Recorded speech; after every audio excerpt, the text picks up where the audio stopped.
What did you make of events in and around the House of Commons yesterday? According to Conor Burns, the plan was always to allow the Privileges Committee to look into this matter. They were just concerned about the timing of it all. I watched agog as he said those words to you in his interview. If they had the numbers, they would have defeated the motion yesterday. They actually put forward a wrecking amendment on the day to try and scupper the whole thing, and yet they couldn't even, with a majority of 80, get that through. So they pulled it out at the last minute. That means that there isn't even enough Tory MPs who believe that Boris Johnson is truthful to actually get them to walk through the lobby to say so. So that's the situation that they're in. You could feel yesterday the authority of Boris Johnson and his government draining away. And conversely, when you see the three performances this week of Sir Keir Starmer and you see the three performances of Boris Johnson, I think it is quite clear who is making the running, who is leading right now, and who is leading a party that's unified and got ideas beyond Partygate about how to tackle the challenges in the economy, in public services, and to tackle crime. Sure, but what happens next? I mean, aren't we, aren't we now essentially in a holding pattern until the Privileges Committee is in a position to look at this matter? That might not be for weeks, potentially even months. Well, it's not just that inquiry. There's three inquiries. There's the Sue Gray inquiry, there's the police inquiries, and now there's the Privileges Committee inquiry, which won't start, incidentally, until the other ones are finished. But there is one inquiry that's already completed. And that is the inquiry into the first party that he had at number 10. He's been sanctioned for that. He has a criminal sanction for that, which he's accepted he did. So there's no need to did he or didn't he. He's already been deemed by having a criminal sanction of failing. And also he came to Parliament and he misled Parliament over the nature of it. And he's just misled and he's obfuscated. He's refused to engage with any of these going forward. And that's the problem. That's why this won't go away. Because this fundamentally speaks to his character flaws as a leader. He lies, he is untrustworthy, and he is incompetent. And these are the reasons why it's so important, because those same character flaws are the reason why we have a low-growth economy and a high-tax economy, we have crime at the record levels it is now, and we have 7 million people waiting for NHS treatments. It's all down to his character flaws exposed by Partygate. On what basis are you so assured that the public are actually with you on this issue, that the public genuinely care?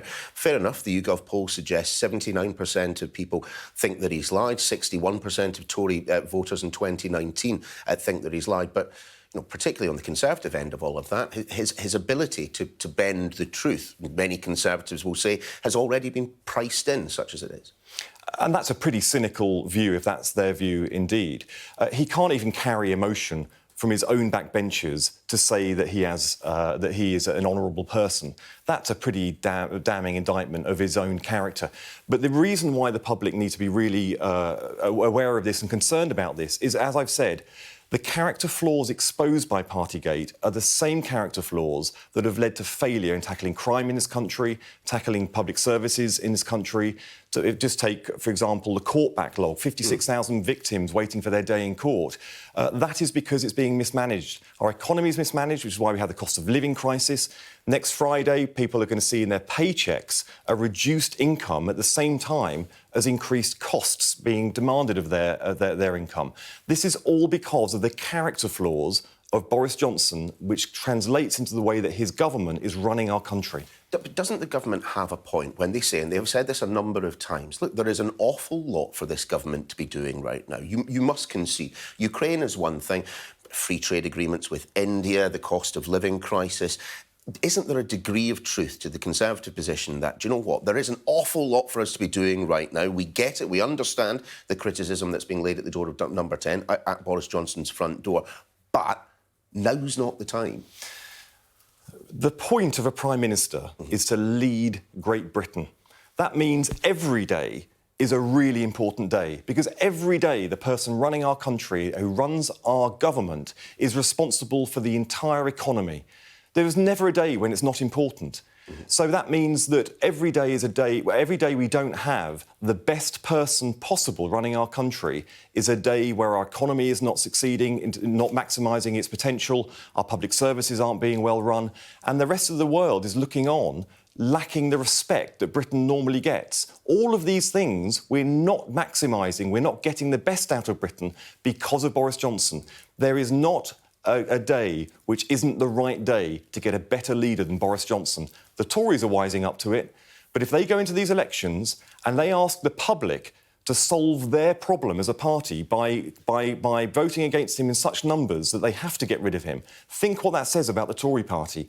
Rather than being a political party which exists to solve the public's problems, they're asking the public to solve theirs. That's the state of the current Tory party. Just a bit closer to your brief, however, once again, reports this morning in the FT and I think elsewhere as well, that the government's preparing to legislate to allow them to not tinker, but to tear up the Northern Ireland Protocol. What's your view?